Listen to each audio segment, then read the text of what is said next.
So welcome to Topbase. Oh, thank you very much. Thank you very much. I hope you like the environment and the place.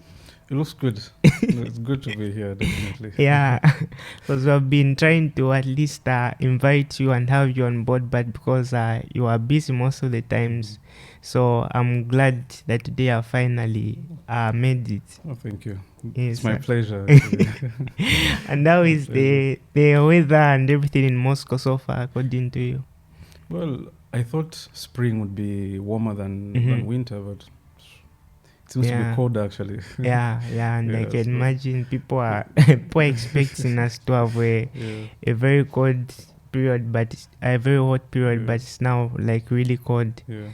As they Yeah. always say, one of my bosses Mm-hmm. was telling me the other day that in Russia, we have two types of weather. Mm-hmm. So it's either very, very cold Mm. or just cold.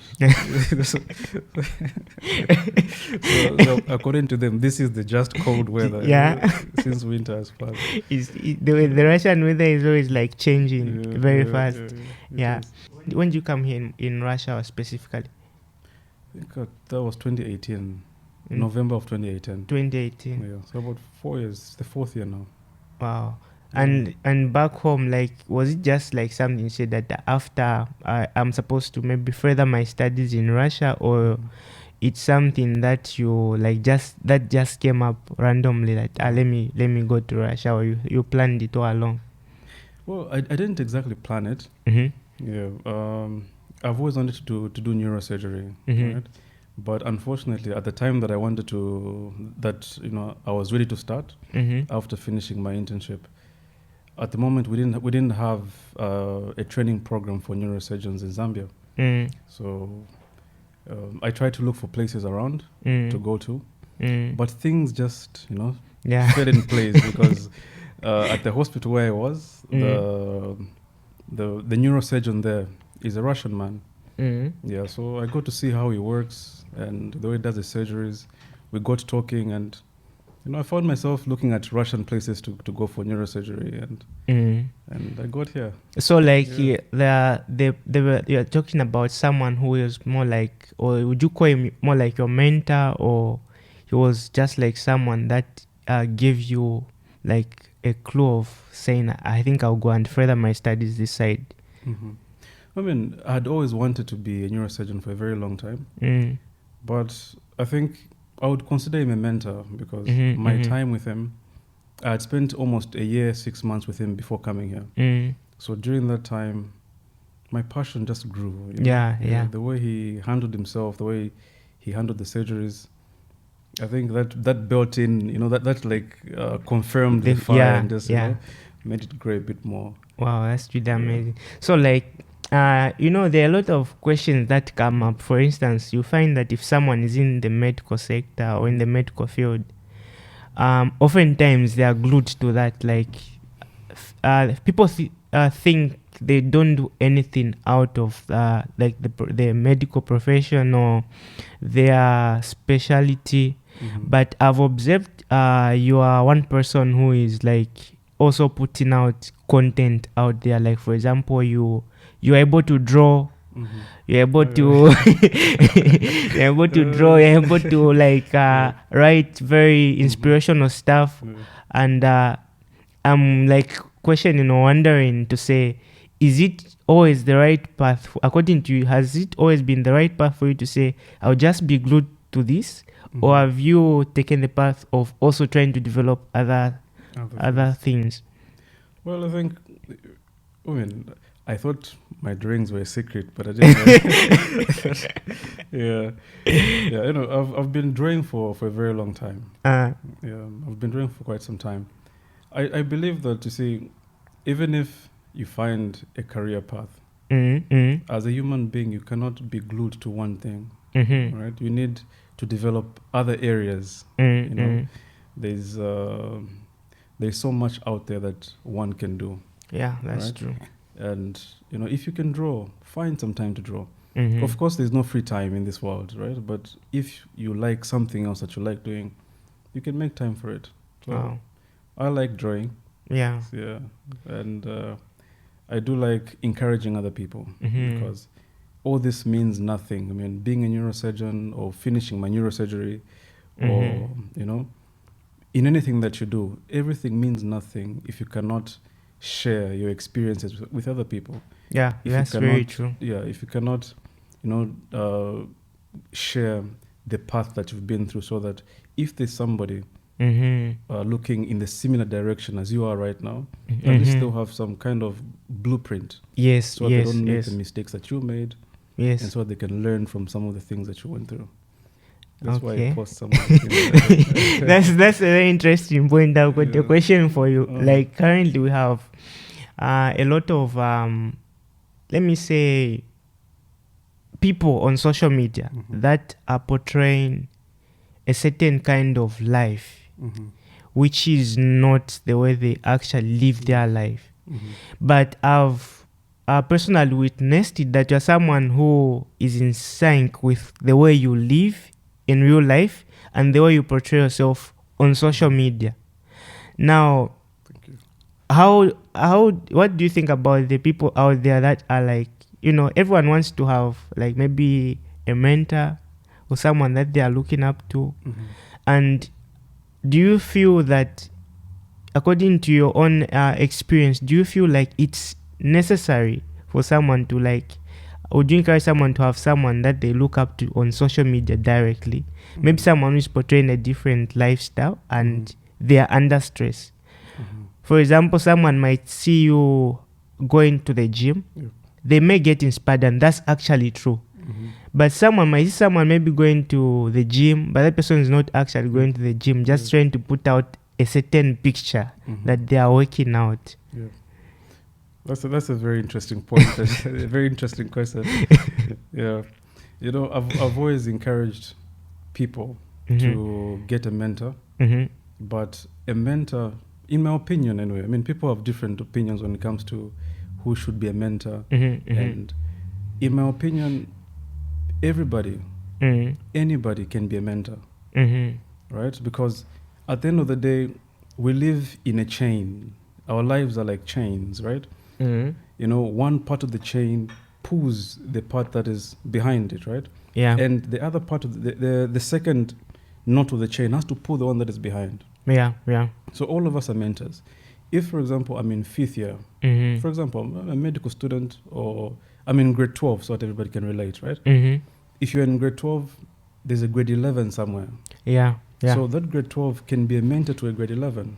Yeah. Right? Because there's certain things that only a grade 12 has been through that a grade 11 does not know, right? Or hasn't been through yet. Yeah. But there's a grade 10 that grade 11 can also mentor, right? So I believe a mentor should be somebody that you see, right? Because I've noticed that so many people, as you said, will find anybody random on social media because they've seen them living their high life, right? They call it the high life. Yeah.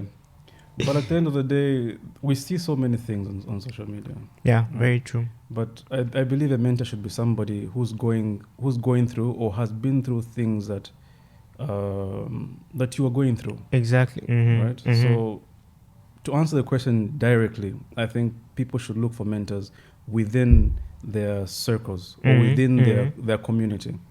Somebody who's been through what they're going through, somebody who's seen what they're seeing. Yeah.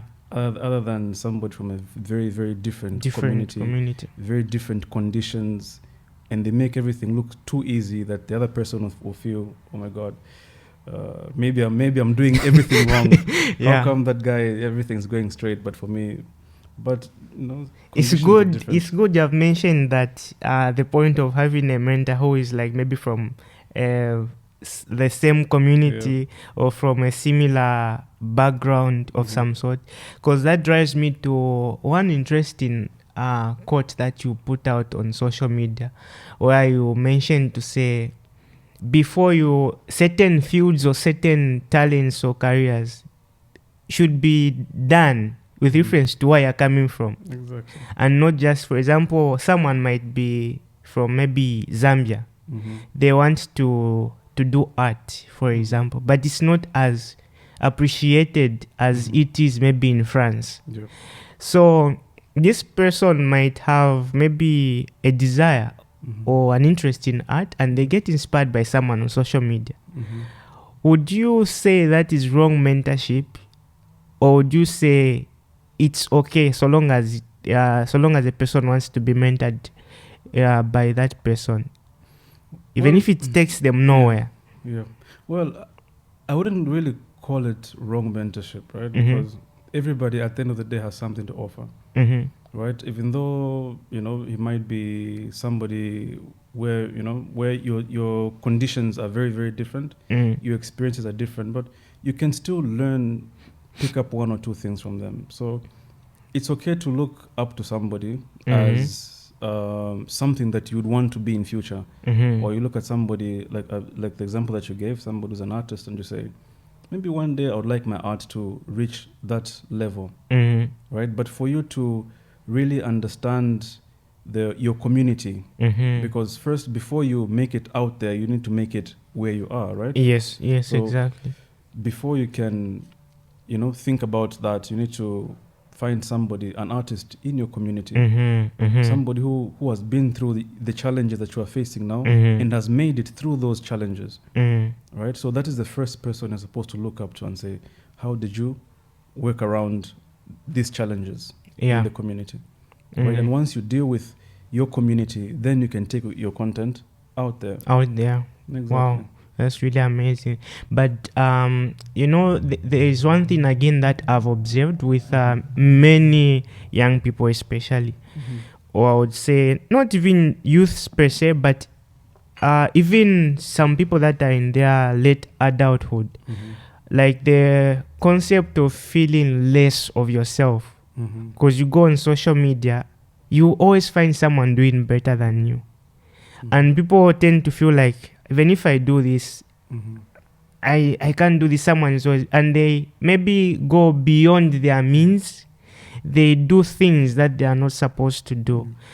Do you think this the whole concept of social media is negatively affecting their can I call it mental health, or the way people think about things? Yeah, or it's the people themselves that just don't know how to handle the whole scenario or situation? Well, I think it's a little bit of both, and I'll explain why. Yeah, I was having this discussion with somebody 2-3 days ago, and you know, at least we came to an agreement that social media has brought both some good and bad, right? What you cannot run away from is that it has made the world smaller. Now we can interact, we can see what other people are up to.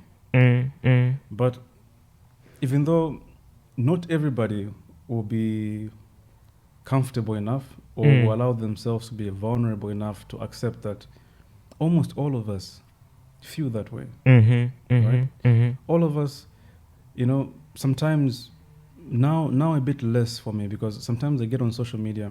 Oh, I mean, in the past, I would get on social media and I would see, and I would like, look, I can see people who I was in the same class as this person, right?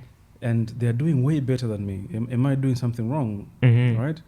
And in some cases, you'd see people who are way younger than you becoming millionaires. Yeah, that's very and true. you're there struggling, and you'd ask yourself, right, look, am I doing something wrong?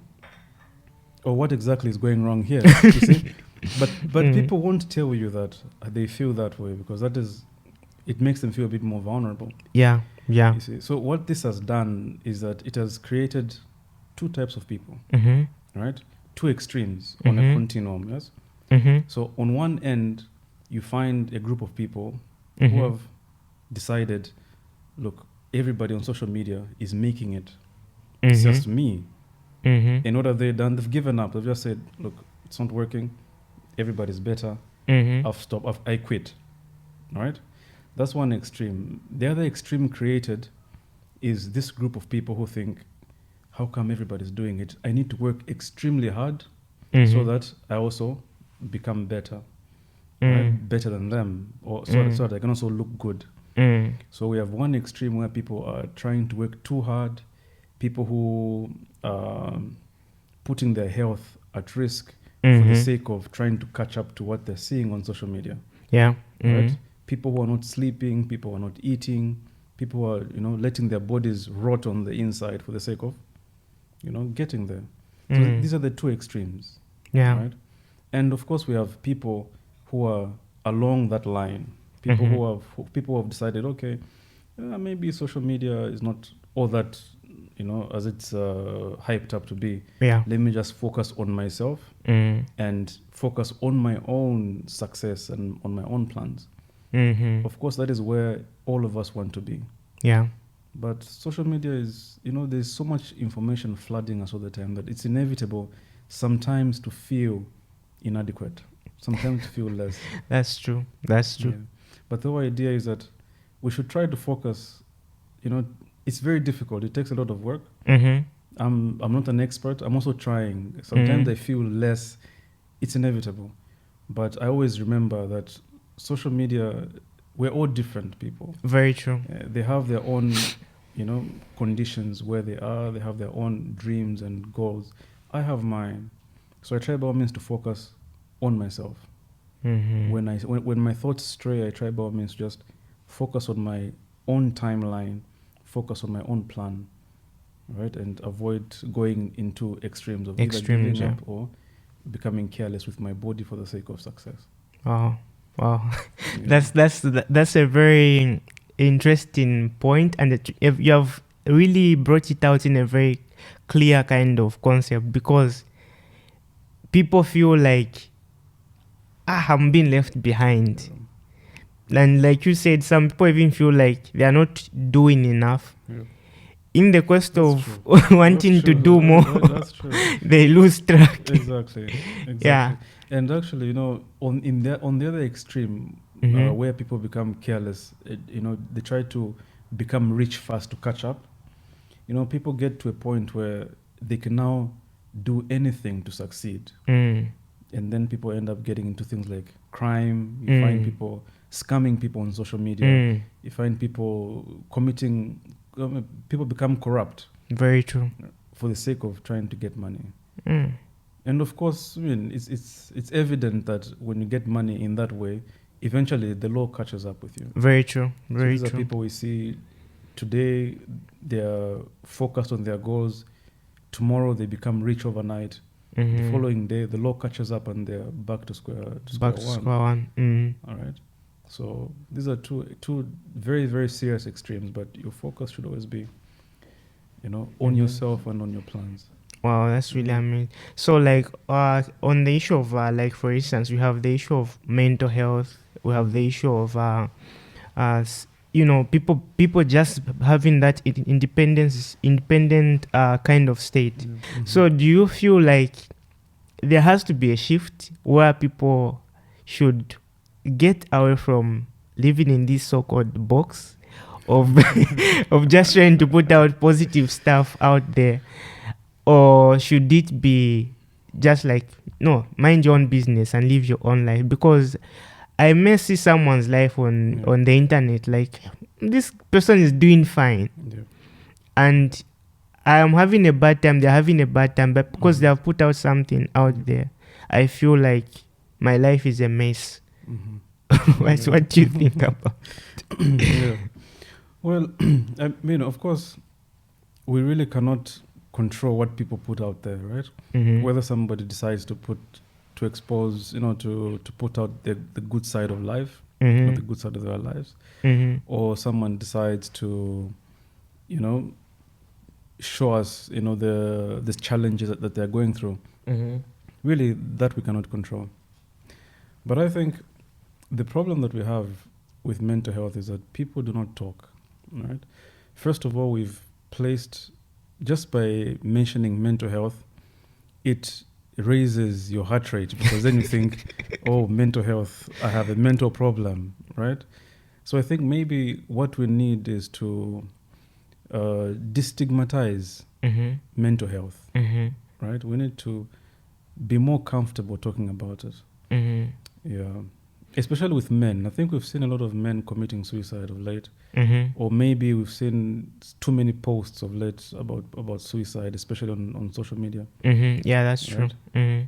Yeah, so we need to come to a point where people become free to talk about it. If you are depressed, You don't need to hide the depression, right? You need to reach a point where if someone is depressed, you don't look down on them and say, that's a depressed guy. You look at them and say, okay, I need to talk to that guy, right? I need to interact with him. I need to find out what is wrong. That is the place where we need to get to. That's true.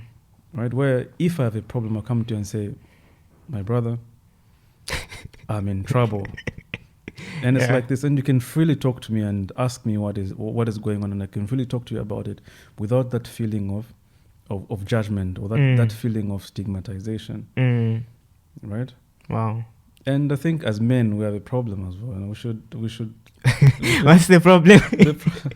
The problem is that we all want to be strong guys. We all want we want to pretend like we have emotional muscles, right? And every time somebody says, I'll give you an example. If a man cries, what do they say? Don't be a woman, right? If somebody gets upset, or a man decides to throw a tantrum because there's something that they don't like, what do they say? Quit acting like a woman. So we are already degrading, or we're already making somebody feel less of a man just by expressing their emotions, right? Wow. So we need to really work on... I've got one interesting question for you. I've mentioned a very interesting part of, people being, especially men, like you have put it, being afraid of like opening up or coming out because of the stigmatization of like so-called society. So what's your concept of manliness according to you? Concept of manliness? Yeah. Well, that's a very, very difficult question, because if you talk about manliness, because we have this concept of society, like when everybody talks about, for instance, masculinity, the concept of maybe being a man, automatically there are certain things that come to mind, but that's according to society. Now I'm interested to hear your opinion about what you feel personally, the concept of manliness. Like, what do you think would be the right approach, which is not toxic? Because in some way, the society's concept of manliness is kind of toxic, and we can see from what's happening. Well, this is my personal definition of manliness, right? Since you asked a direct question about manliness, I will try to give you my thoughts on that, right? So I think being a man is nothing but, having male genitalia, right? You're born with male genitalia, right? Because in the beginning, depending on your beliefs with regards creation, right? With regards the beginning, right? For us to have continuity of life, you need female genes and male genes, right? Yes. So the ones that carry the male genes, man, right? The ones that the other half of this reproductive cycle, woman, right? That is the only difference. I think we should really come to understand that a man is a human being, just like a woman is a human being, right? So there is nothing too special about a man's emotion that should be differentiated from a woman's emotion. A man must be allowed to feel sad, the same way a woman is allowed to feel sad. Of course, I won't go into the physical differences, the biological differences, the difference in muscle mass. Of course, that comes with the Y chromosome, right? Of course, men are born with physically stronger in terms of muscle, in terms of muscle bulk and a bit of genetics here and there. Yeah. But on the emotional level, let's allow the man to feel emotions just like a woman does. Right? There's nothing manly about hiding your emotions. There's nothing manly about throwing a tantrum or beating a woman. That doesn't make you a man, right? What makes you a man is the fact that you are XY, you are XX. That's it. On the emotional level, you are a human being. I'm a human being. You have feelings, I have feelings. If you can express your feelings, let me express my feelings without judgment. Yeah. right? Yeah. That is that would be my opinion on this one. I know it might be a bit controversial. I understand it might be a bit controversial, but I believe on the emotional level, there is no such thing as superiority. You have emotions. She has emotions. We allow her to show her emotion without judgment. Allow me to show my emotion without judgment. Right? No, that's a very interesting kind of concept. Now, it drives me to another point. You are personally a person who is engaged in quite a number of things, and you are in a field that's quite demanding. So many people out there feel sometimes overwhelmed. For example, by responsibilities, by what they are going through, maybe work. So you are looking at things, at least you are a person who is going to look at things both from a medical point of view and also from the society as it is. So how do you what's your concept of stability? Or because someone needs to at least strike a balance. Now I'm curious to hear your concept of stability in terms of striking a balance as an individual, because that will be what will yield productivity. And according to what I've observed, you're a very productive person, and with time management also included in that. So I'm curious to hear your concept. Well, thank you. Thank you. I mean, I didn't know I was all that, but thank you. Yeah. Well, I believe it's impossible to be productive if you don't know your priorities, right? Because you can, if you are unable to prioritize, you will not be able to see significant results in what is important to you. Right? So I'll give you an example of what I do every Sunday, right? Every Sunday, I look at my week and I pick out the important things that I need to achieve that week, or things that I need to do in that week that are very important. Either important for the short term or important for the long term. So there are certain things that I do progressively, maybe once a week, twice a week, but that's for the long run. And there are certain things that maybe I deadline in the next 2 weeks or something. So those are priorities. So I first fix priorities on particular days, and then I add everything else, right? So your priorities can be, depending on what you do, right? I'm a doctor, so my priority becomes partly work. I draw. Right, so that is also a priority to me, because to me that is important. So I'll give it a particular time during the week, right? If let's say you are married, let's say you're a married man, right, and you have a family, right, and you have children, those are priorities. So which means you should apply time for all your priorities, including your wife. If you have in a relationship, for example, for your partner. If you have children, for your children, right? So if you apply time to your priorities first, you'll be able to see results in the things that matter to you. Right? That is how I look at my So in short, you're saying the challenge is not time itself, but the aspect of someone having the ability to set priorities, to say I'm supposed to do this. Exactly. I think for a very, very long time, I believed, that 24 hours was not enough in a day. But then I asked myself, I mean, of course, nobody's going to say, don't sleep, because you need your sleep, right? But if you checked in a day, if, for example, you like watching series, one episode is like 45 to 1 hour. Right? How many do you watch in a day? How many hours do you spend just sitting and doing nothing? Or how many hours do you spend on the metro, for example? You're always moving, from one place to another on the metro, but how much time do you spend on the metro? So if you just sit down and look at the things that you do in a day, how you spend your day, you realize that you have enough time to do what is important each and every day. Yeah. So it's just a matter of time allocation. Allocate time to what is important to you. Yeah. Things that are either advancing your goals or advancing your relationships. And you see results in things that matter. Wow. Right? Wow.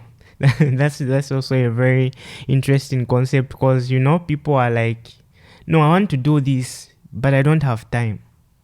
Like nobody has time.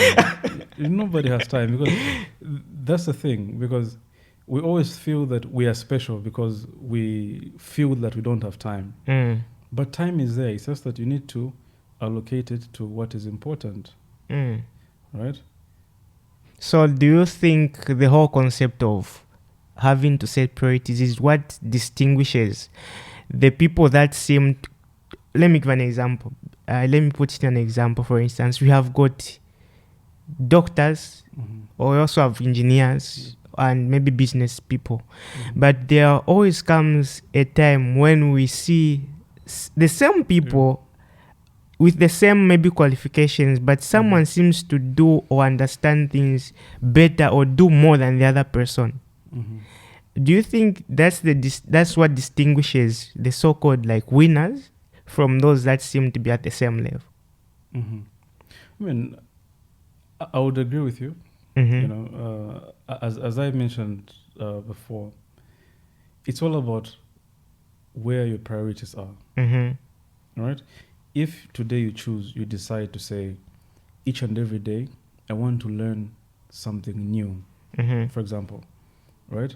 Then if that is really important to you, if learning something new is a priority, if advancing yourself is a priority, you're going to give it some time, at least on a daily basis or on a regular basis, you give it some time. And if you apply time to personal development, you develop as a person because you've applied time to it and you're doing it on a regular basis. So you develop. So yes, I would agree with you when you say that is the big difference. You see, because you can only develop something that you give time to. It's like a plant. I mean, if you don't water the plant, eventually it will die. Right? If you don't water it on a regular basis, you don't water it every day, you don't give it the time, eventually it's going to die. No matter how big the plant is, eventually it's going to die if you don't water it, right? Same as your goals, same as the things that you want to do, same goes to yourself as a person. If you want to develop as a person, you want to improve as a person, give yourself time. Wow. So someone might be curious out there and is like, so what are some of the strategies you use? For instance, you wake up in the morning. What's like, someone has got this, I'm sure of this kind of principle. For instance, I'm supposed to do this, and stuff like that. You still manage to go to the gym, you work out, you still manage to go and do the operation, you still manage to draw, you still, like, apart from because someone might say, like, I'm sure there are people who say, this is my priority. Maybe a student, for example, I'm supposed to study, this is my priority. But you just like procrastinate. But that's your priority, but you just like procrastinate. How do you try, by all means, like for you personally, to run away from the aspect or shift of procrastination? Do you have some people that have to maybe hold you accountable, or do you write them down somewhere, or what are some of the, may I call them, strategies? Secrets to Or secrets. Well, procrastination, if there was ever a master procrastinator, at one point in my life, that was me. I had the crown, I had everything, I was the master procrastinator. Procrastination comes in different ways, right? At some point I found myself procrastinating by planning, where I tell myself I'm going to study, right? So when I come back from the gym, I'm going to pick this book, I'm going to read this topic, and I would plan and plan and plan and plan, and I wouldn't do anything. I would spend more time planning than actually doing what I was supposed to do, right? But then I realized sometimes, you need to be a bit uncomfortable. You don't always need to do something only when you feel like doing it. All right. So that was one way that I used to deal with this issue of procrastination. I found myself where, for example, I had an operation for 5-6 hours. I'm very tired coming from the gym. But it's a day and a time that I've allocated for the gym, for myself, for my health. Because for me, gym is health, right? So I can decide to convince myself that, look, you're too tired. Tomorrow is another day. Yeah. You will not die if you don't go today, right? Of course. Or I can go to the gym and just work out for 10, 20 minutes, 30 minutes. And that's it, instead of my regular 1 hour, 30 minutes. What have I done? I have not broken the routine. Very true. Right? So sometimes the best way to deal with procrastination is to set routine, to try by all means not to break a routine. If you, for example, have, as a student, like the example that you gave, you've allocated time to say, every day at 8 p.m., I'll be studying one topic, right? Every day at 8 p.m., try to pick up a book and start reading. Even if you are very, very, very tired and you know you're going to doze, pick up a book, read 2-3 pages, doze. That's fine. What is important is that you have not broken the routine. The day you break the routine once, the following day you'll be like, oh, yesterday I didn't do it. I didn't die. I'm still alive. Yeah. So maybe even today I can skip another day. You skip twice, you skip thrice, the routine is dead. No. All right? Wow. So set a routine. There's this famous saying that almost everybody's talking about now. Just show up. Sometimes it's more important to just Show up. show up. Even if you don't perform to your maximum ability. Yeah. Show up, offer whatever you have to offer. The most important thing, keep the routine going. Not all days are 100% days, just show up. Yeah, I've really mentioned a very interesting point. I like it. Just show up. Yeah. Even when you don't feel like, just show up. Because I feel that's even like you're developing a very good habit indirectly. Yeah. That's really, really true. Yeah. So like, what are some of the things that you would personally like once said, like, I feel I want to share this, something that we want us to go back with and meditate upon and just be like, okay. Because there are a lot of things we'll talk about with you because you are vast, you are invested in a lot of stuff. You are not someone who is like, someone who just there are people who are just like thinking about one thing. But one thing I like about you is that you know a lot of stuff, a lot of fields. You are not just studying up. Like you recently started me being part of your followers on Facebook. I saw recently started gathering a collection of books that not have that are not related to like medicine, but that have to do with financial management, all these kind of different kinds of books. So like what's some of the things that you like say, okay, I think one of the most important messages I would also want to share is this, or that I want you to go and think about is this. All right. So I'll tell you two things, right? The first thing is, I always wanted to read books, right? I would always see people reading books, people, telling me what they read, and I would find it very fascinating, right? Because I wanted to do it, but I always told myself, I don't have time to read. I don't have time to read. I'm in theater the whole day. I'm coming back. I'm very, very tired. Where do they find time to read? Then I looked at my day, how I spent my day. Then I realized, look, each and every day, I wake up at 5 or 5:30 in the morning. I leave home by 6:10, and I get to work at 7:30. Right? So I've spent 1 hour 20 minutes on the metro, just getting to work, right? Yeah. And on the way back, I spent another 1 hour 20 minutes. And during that time, I would sit on the metro and listen to music, or I would try to see what other people are doing on social media, and non-specific things that I really cannot look back and say, I was doing this on the metro. Then I realized, well, what if I picked up a book and read on the metro? I would still listen to music, but I would be reading a book. So which means I would read a book for almost 3 hours, because I'd read a book for 1 hour 20 minutes on the metro going to work, in 1 hour 20 minutes coming back. And that's how come I've managed to read almost 5 books in the past 6 months, because I read for 3 hours every day on the metro. Something that in the last 2 years I thought was practically impossible because I thought I didn't have time. You see? So that's one thing I would like to leave you with. If you want to make time, the first thing you need to do is look at how you spend your day. There are certain things that you just have to do. So try to find something that you want to do and couple them together. I have to get on the metro, but I want to read. So what if I got this reading and did it together with riding the metro, right? And there's so many other things you can do. If you want to listen to an audiobook, you go to the gym for 1 hour 30 minutes. Why not find an audiobook and listen to the audiobook at the gym, right? So try to find things that you have to do, that you have no choice but have to do, and try to couple them with things that you want to do.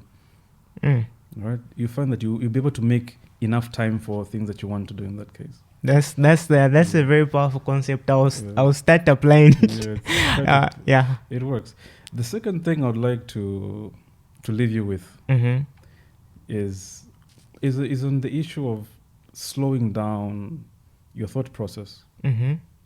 Imagine a scenario where you're on the metro, right? Minding your business, you're listening to music, right?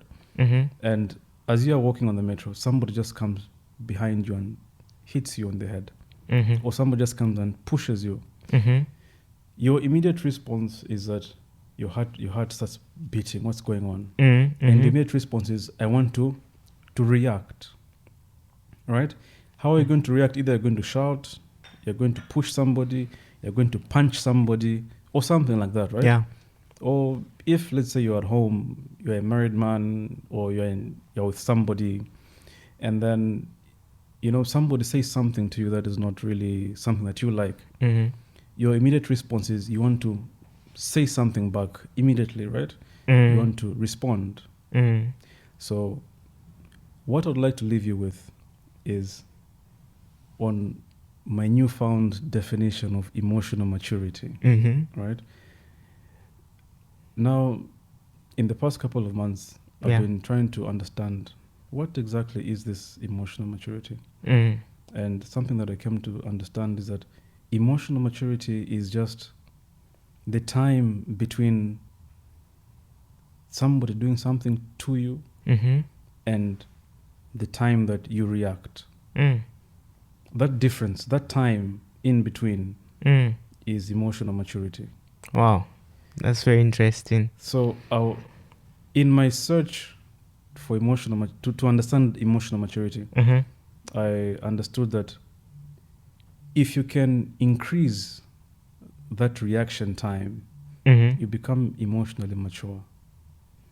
If you can slow down your response, the rate at which you respond, if you can increase that difference between the time that something happens to the time that you respond, slow down that time.